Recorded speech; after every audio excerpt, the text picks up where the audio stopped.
এখন বাজে প্রায় 8টা। চলে আসলাম বৌদির দোকানে, একটা শাড়ি কিনবো।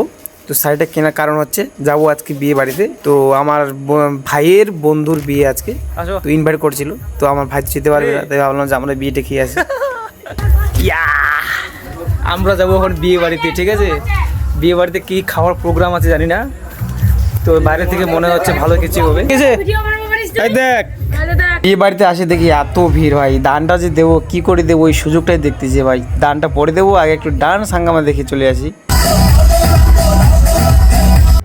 ভাবলাম আর বেশি ওয়েট করা যাবে না ভাই, রাত অনেকটা হয়ে যাচ্ছে, আবার বাড়ি যেতে লাগবে।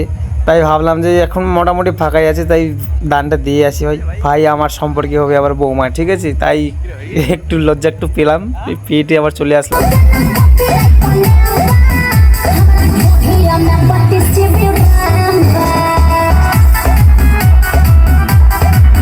ডান্স দেখা অনেক হয়ে গেলো ভাই, এখন তাদের খেতে হবে। খাওয়ার মধ্যে হয়েছে মাছ, একটা আর অনেক কিছু আছে। তবে খুব সুন্দর রান্না হয়েছে, দারুণ। অনেক এনজয় করলাম বিয়ে বাড়িতে। তো এখান থেকে আমার ভিডিও শেষ। ভিডিওটা ভালো লাগলে অবশ্যই ফলো করবে।